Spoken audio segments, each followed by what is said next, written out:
Gloves വെറും gloves അല്ല, boxing ഗ്ലൗസാ.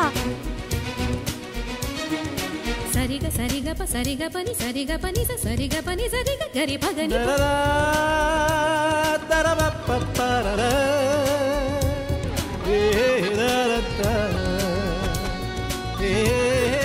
Thank you so much. സനി പഗരി സരി സനി പഗരി സനി പഗരി നി പഗരി.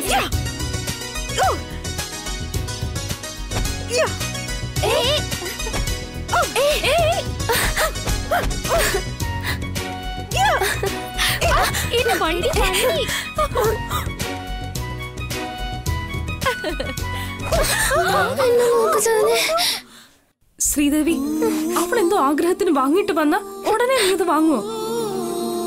അവൾക്ക് വേണ്ടിട്ടല്ലേ ഞാൻ വാങ്ങിയത്. അതിന് നീ എന്തിനാ ഇങ്ങനെയൊക്കെ പറയുന്നേ? ആ സ്നേഹത്തോടെ വാങ്ങിത്തരുമ്പോ ഇങ്ങനൊന്നും പറയില്ലേ ചേച്ചി. അങ്ങനെയല്ല ഞാൻ പറഞ്ഞത്. ശിവാനി വാങ്ങിക്കൊടുത്താലും അതും ഒരു കടം തന്നെയല്ലേ? എന്റെ പൊന്നു മോളെ, നിന്റെ ഏട്ടന് നീ പറ്റിയൊരു സഹോദരിയാ. വെറുതെ കിട്ടിയ ഒന്നും വാങ്ങില്ലേ നീ? ഞങ്ങള് പറഞ്ഞുമില്ല, ആവശ്യപ്പെട്ടതുമില്ല. ഒരു കാര്യമില്ലാതെ എന്തിനാ ഈ ഗിഫ്റ്റൊക്കെ? ശ്രീദേവിയുടെ മുഖത്ത് ഈ സന്തോഷം കാണാനായിട്ട് വേറെ ഇനി എന്താ വേണ്ടേ? നിനക്കിഷ്ടപ്പെട്ടോ? ഒരുപാട്.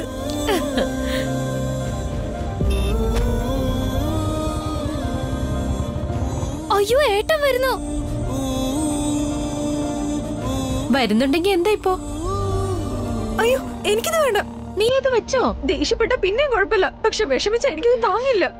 ഇങ്ങത്താ ചേച്ചി, കൊണ്ടു. ഏയ്, എന്താ ഇത്?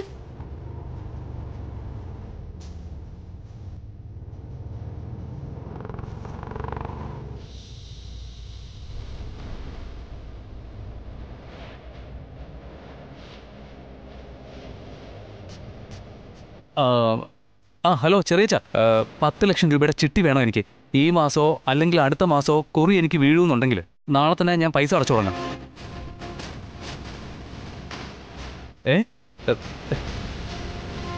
എന്താ ഇപ്പൊ പറ്റില്ലെന്നോ?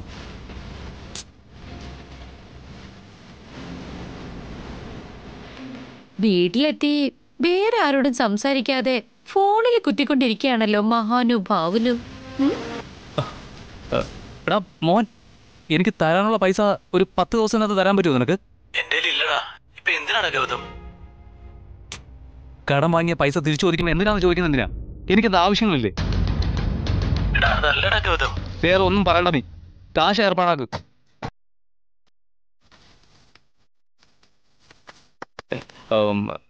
മറ്റുള്ളവരോടൊക്കെ ചോദിക്കുന്നതിന് മുമ്പ് ലക്ഷ്മിക്ക് മാറ്റിവെച്ച് കുടുക്കിൽ എത്രയുണ്ടെന്ന് നോക്കാം.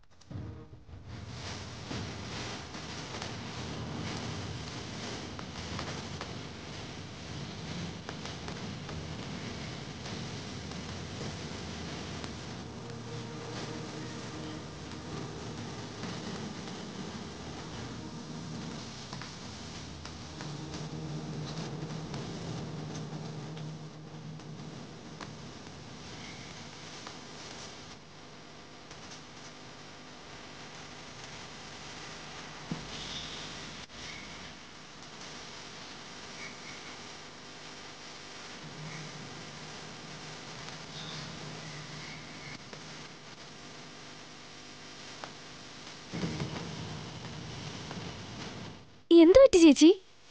അത് ഏട്ടൻ പറഞ്ഞാലല്ലേ മനസ്സിലാവൂ.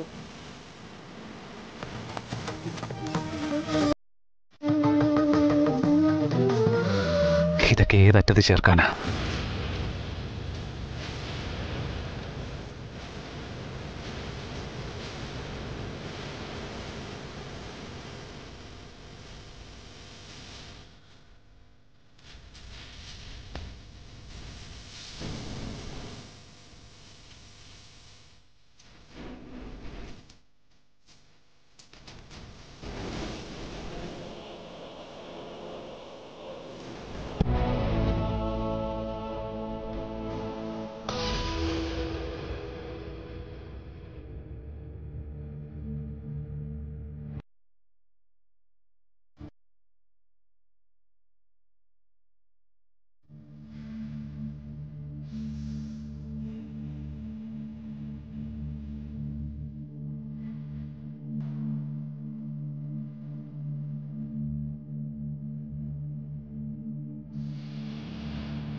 സഹോദരിമാരിങ്ങനെ നോക്കി നിൽക്കുന്നതല്ലാതെ എന്താ കാര്യമൊന്നും ചോദിക്കുന്നില്ലേ?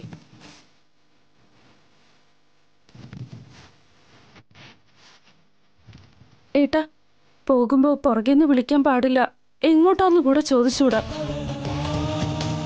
നിങ്ങളുടെ സെന്റിമെന്റ് എല്ലാം പിന്നീടാകാം ലക്ഷ്മി. എന്താ പ്രശ്നം ചോദിക്കേ?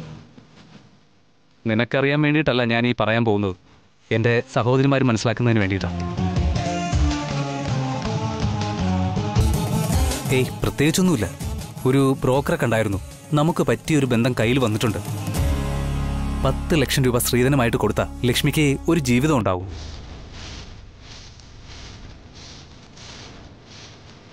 $10 ലക്ഷം എന്നൊക്കെ പറയുമ്പോ അത് ഉടനെ ഏർപ്പാട് ചെയ്യാൻ വലിയ കഷ്ടപ്പാടല്ലേ? അങ്ങനെയുള്ളപ്പോ ഇത്രയും കാശ് എവിടെ നിന്ന് ഒപ്പിക്കാനാ? വീടിൻ്റെ ആധാരം പണയപ്പെടുത്താമെന്ന് വിചാരിച്ചു. കടം തീർക്കാനായിട്ട് വീട്ടിലേക്ക് പോലും വരാൻ പറ്റാതെ കഷ്ടപ്പെടേണ്ടി വരും. ചേച്ചിയുടെ കല്യാണത്തിന് ഏട്ടൻ ഇങ്ങനെ കഷ്ടപ്പെടുന്ന കാണുമ്പോ ഞങ്ങളുടെ എല്ലാവരുടെയും കല്യാണം കഴിയുമ്പോ ഏട്ടന്റെ അവസ്ഥ എന്താകുമെന്ന് ആലോചിക്കുമ്പോ തന്നെ പേടിയാവുന്നു. എന്നെപ്പറ്റി ഓർത്ത് നിങ്ങൾ ടെൻഷനൊന്നും ആവണ്ട. വീടില്ലെങ്കിൽ പിന്നെ നമ്മൾ എവിടെ താമസിക്കും ഏട്ടാ? ഞാനിത് വിൽക്കാനൊന്നുമല്ല പോകുന്നത്, പണയപ്പെടുത്തുന്നു, അത്രേ ഉള്ളൂ. പണയം വെച്ചാലും ആ കാശ് തിരിച്ചു കൊടുത്തില്ലെങ്കിൽ വീട് വിറ്റതുപോലെ തന്നെ ആകില്ലേ? നീ നിന്റെ വീട്ടിലോട്ട് പോകുന്നതാ നല്ലത്. ലക്ഷ്മിയുടെ കല്യാണം ആകുമ്പോൾ വന്ന് വിളിക്കും. ആ സമയത്ത് വന്നാൽ മതി, അതും കല്യാണ മണ്ഡപത്തിൽ. ചേച്ചി,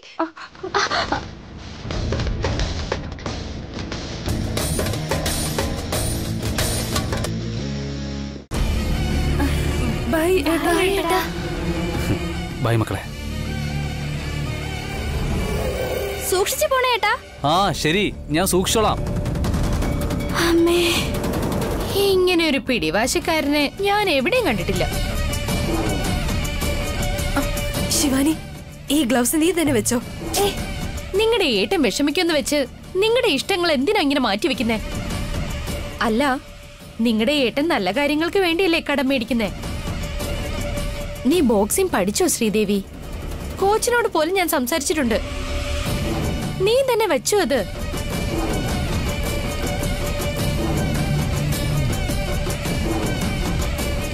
ബാലു കാറ്റിൽ പറന്നു പോയോടാ, ഇതുവരെ കണ്ടില്ലല്ലോ. ഒരാണായിരുന്നെങ്കിൽ എന്ത് വേണോ പറയായിരുന്നു മുതലാളി. പക്ഷേ ഇത് ഗൗതത്തിന്റെ കാര്യമല്ലേ? എത്ര സമയമെടുത്താലും കുഴപ്പമില്ല, പക്ഷേ ഗൗതമിന്റെ സമയം നല്ലതാണെന്ന് മാത്രം പറയരുത്. ബാലു, വേഗം വേണ. അവ എത്തി മുതലാളി. മുതലാളി, ഗൗതം ആ മൂർത്തിയെ പോയി കണ്ടിരുന്നു മുതലാളി. ഡാ, അതൊന്നും പുതുമയുള്ള കാര്യമല്ലടാ. എടുത്തു വച്ചിരിക്കുന്ന അവന്റെ അനിയത്തി ലക്ഷ്മിയുടെ ഫോട്ടോ ചീതലിരിക്കുന്നത് വരെ കൊടുത്തുകൊണ്ടേയിരിക്കും. പക്ഷേ കല്യാണം നടക്കില്ല. മുതലാളി, ഒരാലോചന ഏകദേശം ഉറപ്പിച്ച പോലെയാ. കമ്മീഷന് വേണ്ടി 1000 ആലോചനകൾ ഉണ്ടെന്ന് പറയൂടാ. അതൊക്കെ നടക്കാൻ പോകുന്നുണ്ടോ? 10 ലക്ഷം രൂപ കൊടുക്കുകയാണെങ്കിൽ ആ കല്യാണം നടക്കും മുതലാളി. സ്ത്രീധനമൊക്കെ സംസാരിച്ചിട്ടുണ്ടെങ്കിൽ നിശ്ചയം ഉടനെ തന്നെ കാണൂലേ മുതലാളി? അതിന് ലക്ഷങ്ങൾ വേണം. ചോദിച്ചാലും അവന്റെ കയ്യിൽ ചില്ലറയല്ലേ ഉള്ളൂ, മോഷ്ടിച്ചെടുക്കാൻ പറ്റില്ലല്ലോ. 10 ലക്ഷം രൂപ കടം വാങ്ങാനായിട്ട് ഗൗതം ഇപ്പൊ പലരോടും ചോദിക്കുന്നുണ്ട് മുതലാളി. ഒരു സഹോദരിക്ക് 10 ലക്ഷം ചോദിച്ചാൽ ബാക്കി 3 പേർക്ക് എത്ര ലക്ഷം വേണോടാ? കടം വാങ്ങാൻ അലഞ്ഞവൻ തോറ്റുപോവടാ. ഒരുപക്ഷെ അവർക്ക് കടം കിട്ടിയാലോ? താൻ കണ്ണിമ്മ വെട്ടാതെ നോക്കുന്ന രീതിയിൽ എന്റെ സഹോദരി ലക്ഷ്മിയുടെ കല്യാണം ഞാൻ 6 മാസത്തിനകത്ത് നടത്തിയില്ലെങ്കിൽ എന്റെ ഈ പേര് താൻ മാറ്റിക്കോ. അവനെ കൊല്ലാൻ വേണ്ടി എന്റെ മകൻ ദേവരാജനെ എന്നേ ജന്മമെടുത്തെന്നറിയോ?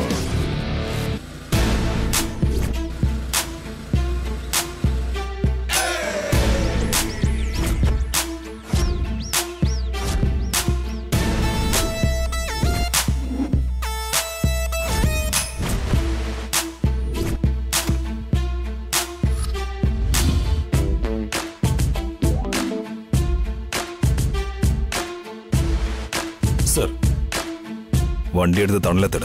ശരി സർ. സർ,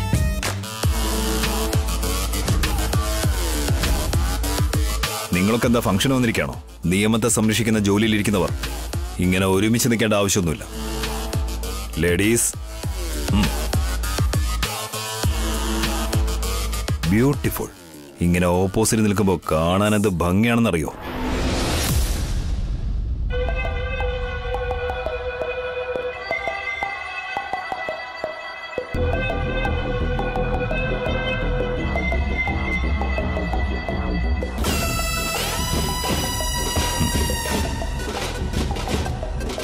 കുമാരി ചുരിദാർ ഇട്ടോണ്ട് വന്നിരിക്കുന്നു.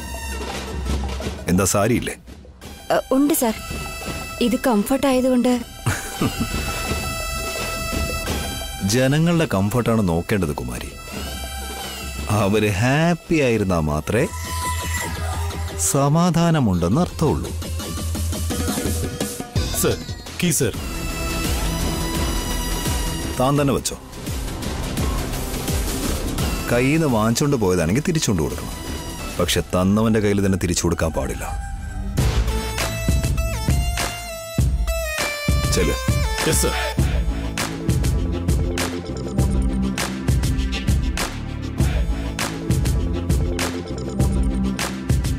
എന്താ ഇത്? കുമാരിയുടെ ലഞ്ച് ബോക്സാ സാർ.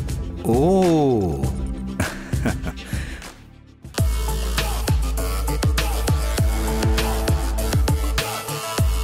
ഇതിനകത്ത് ആപ്പിളും ഉണ്ടല്ലോ. ഒരെണ്ണേ ഉള്ളൂ അതോ? സാരയില്ല സർ, സാർ എടുത്തോളൂ.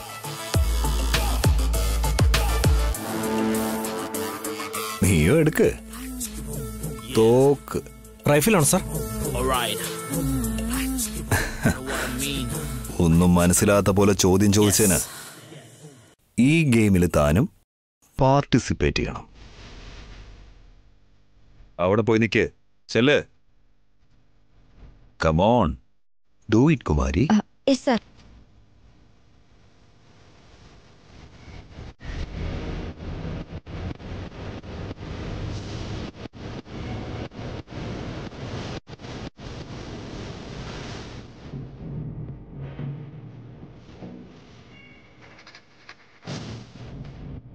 Come on, do it fast Kumari. Okay sir. Shoot ചെയ്യ സാർ. അയാളെ അല്ല, അയാളുടെ തലയിൽ വയ്ക്കാൻ പോകുന്ന ആപ്പിളിന് എടുത്ത് വയ്ക്ക്. സാർ എന്നെ വിട്ടേക്ക് സാർ. വയ്ക്കാൻ. വയ്ക്കങ്ങോട്ട്. Get ready. പേടിക്കുകയാണെങ്കിൽ നീ പോലീസ് അല്ലെന്ന് അർത്ഥം. നിന്റെ ഉന്നം തെറ്റിയാ പിന്നെ നീ ഒരു കൊലപാതകയാണ്. Count down.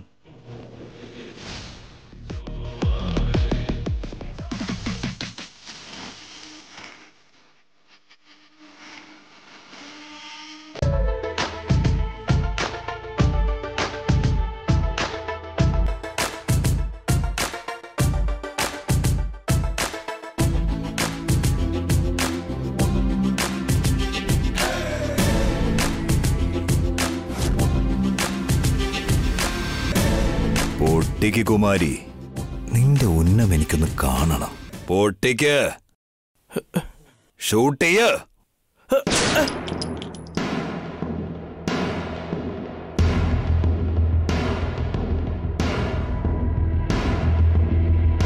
ടാർഗറ്റ് മിസ്സായല്ലോ കുമാരി.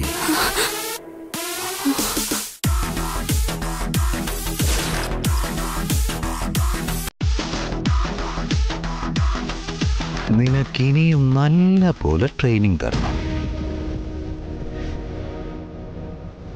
നാളെ മുതല് നീ സാരി ഉടുത്തോണ്ട് വാ.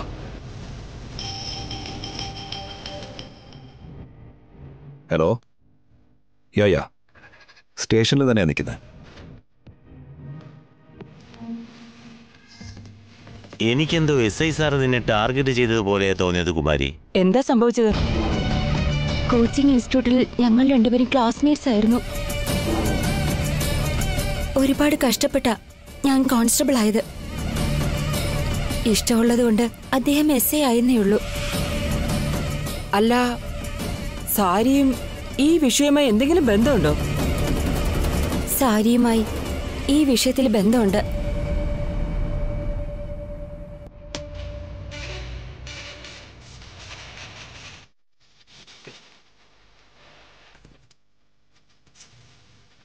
ഏട്ടാ എന്താ ആലോചിക്കുന്നേ?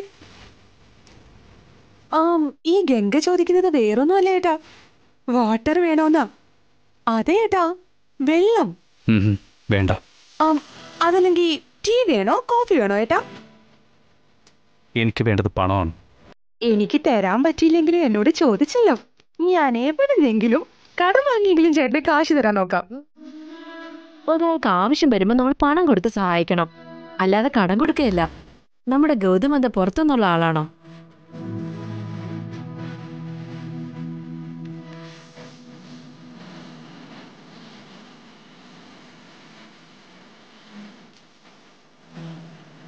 അമ്മായി, ഇതിപ്പോ എത്രയുണ്ട്? 10 ലക്ഷമല്ലേ ചോദിച്ചത്? 2000 രൂപ കുറവുണ്ടായിരുന്നു. അത് ഗംഗയുടെ ഹാൻഡ് ബാഗിൽ നിന്നാ എടുത്തത്. സാരമില്ലമ്മേ, ഏട്ടന്റെ ആവശ്യത്തിന് വേണ്ടി എന്റെ ഹാൻഡ് ബാഗിൽ നിന്ന് കാശെടുത്ത് കൊടുത്താൽ എനിക്ക് വിഷമമില്ല. അമ്മായി, ഈ പണം തികയില്ലേ? പറയൂ ഗൗതം, ഇനി എത്രയാ വേണ്ടത്? 2000 കുറവുള്ളതുകൊണ്ട് എന്റെ ഹാൻഡ് ബാഗിൽ നിന്ന് എടുത്തു അമ്മ. ഇനി ഒരു 2 ലക്ഷം ആവശ്യമുണ്ടെങ്കിൽ എവിടെ പോയി എടുക്കൂ അമ്മ? ഒരിടത്തും പോയി എടുക്കില്ല. ഗൗതം ആരുടെ മുമ്പിലും പോയി കൈനീട്ടാതിരിക്കാൻ ദേ ഇത് കണ്ടില്ലേ? എന്റെ കയ്യിലിരിക്കുന്ന സ്വർണ്ണ വളകൾ വേണമെങ്കിൽ ഞാൻ ഊരിക്കൊടുക്കും.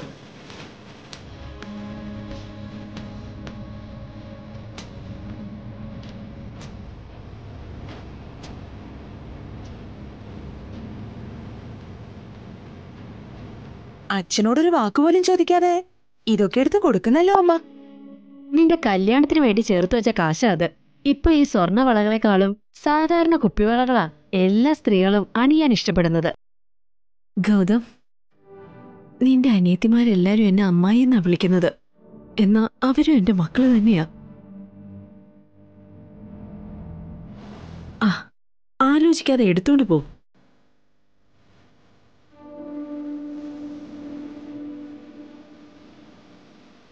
എല്ലാം തന്നതിന് ശേഷം വേണ്ടാന്ന് പറയാനാണോ? അങ്ങനെ പറഞ്ഞ നീ അന്യരായിട്ടാ ഞങ്ങളെ കാണുന്നത്.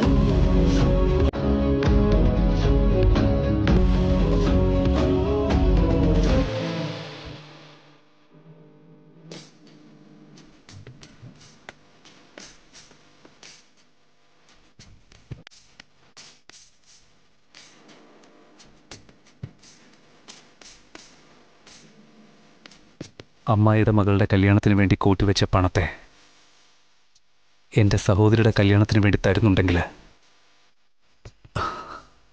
നിങ്ങൾ എൻ്റെ അമ്മായിയല്ല, എൻ്റെ സ്വന്തം അമ്മയാണ്.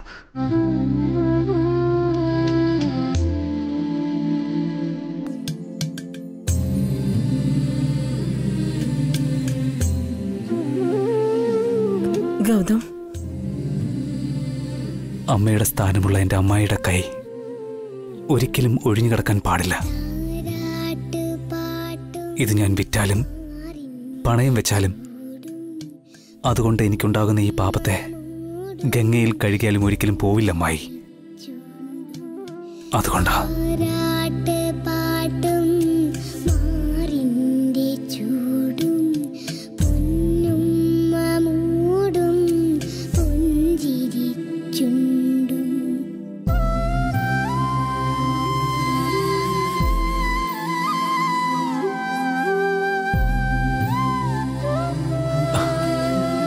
ഞാൻ പോയിട്ട് വരാം.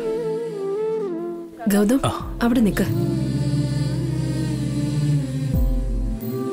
വീടിന്റെ ആധാരം ഇവിടെ വെച്ചിട്ട് എന്തിനാ? നിനക്കിത് ഉപകാരപ്പെടും. വേണ്ടമായി. അഭിമാനിയായ ഗൗതമേട്ടൻ വീടിന്റെ ആധാരം തന്നിട്ട് പോവുള്ളമ്മേ. ഏട്ടന്റെ സമാധാനത്തിനെങ്കിലും ഇതിവിടെ തന്നെ ഇരിക്കട്ടെ. അതെ അമ്മായി, ഞാൻ പോട്ടെ. അതിരിക്കട്ടെ, എന്റെ കല്യാണത്തിന് വേണ്ടിയെന്ന് പറഞ്ഞു, ആരുടെ കൂടെ എന്ന് പറഞ്ഞില്ലല്ലോ അമ്മേ. അതിപ്പോ എങ്ങനെ പറയാനാ? അമ്മ പറഞ്ഞതിന്റെ അർത്ഥം ഒന്നും മനസ്സിലാവുന്നില്ല.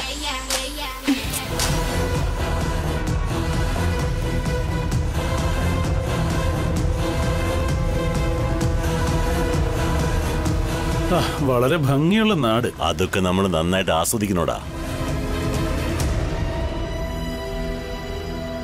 കുറച്ചെങ്കിലും ഒന്ന് ചിരിച്ചൂടെ നിങ്ങക്ക്? വെറുതെ എങ്ങനെയാ ചിരിക്കുന്നേ?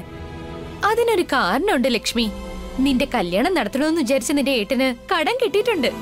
കടമോ? കടമോന്ന് ഇങ്ങനെ വാ പൊളിച്ച് ഞെട്ടേണ്ട ആവശ്യമൊന്നുമില്ല. ഞങ്ങൾക്ക് വേണ്ടിയിട്ട് ഞങ്ങളുടെ ഏട്ടൻ കടക്കാരനാവുകയാണല്ലോ എന്ന് പേടിയാവുന്നു ശിവാനി. ശരി, നിങ്ങൾ വാ.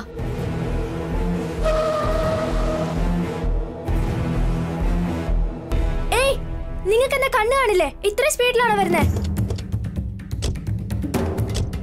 ഇങ്ങനെ സുന്ദരികളായ പെൺകുട്ടികൾ മുന്നേ വന്നാ ഞങ്ങൾക്ക് കണ്ണ് കാണാതാകും മോളെ. ഏയ്, താൻ ഇവിടെ പുതിയതാണെന്ന് തോന്നല്ലോ. മര്യാദയ്ക്ക് പൊയ്ക്കോ. ഇത്രയും സൗന്ദര്യമുള്ളവരെ കണ്ടാ ഒന്ന് സംസാരിച്ചിട്ടല്ലേ പോവാൻ പറ്റൂ. എന്തിനാ വെറുതെ സംസാരിക്കുന്നേ? വാ പോവാം. വീട്ടിലേക്ക് വിളിച്ച് ഞങ്ങൾക്കൊരു വിരുന്നൊക്കെ തന്നുകൂടെ? ചെരുപ്പുണ്ടോ? ഇടിയുണ്ടോ? എന്താടി നാക്ക് നീളുന്നുണ്ടല്ലോ. ഏയ്, മര്യാദയ്ക്ക് ഇവിടുന്ന് പൊയ്ക്കോ. അയ്യോ, അതല്ലെന്നേ, ഇത്രയധികം ദേഷ്യം വേണ്ട. ഏയ്, നിനക്കൊന്ന് പറഞ്ഞ മനസ്സിലാവില്ലേ? ഒരു തവണ ഞങ്ങളൊന്ന് ക്ഷണിച്ചു നോക്ക്. നിനക്കൊക്കെ പെണ്ണുങ്ങളോട് ഇങ്ങനെയാണ് സംസാരിക്കേണ്ടത്. മര്യാദയ്ക്ക് പോകുന്നു. ഓ, നിങ്ങൾ പെൺകുട്ടികളായതുകൊണ്ടാ ഞങ്ങൾക്ക് വീട്ടിലേക്ക് വരാൻ ഒരുപാട് ആഗ്രഹം തോന്നിയത്. അടിച്ച പല്ല് തെറിക്കും.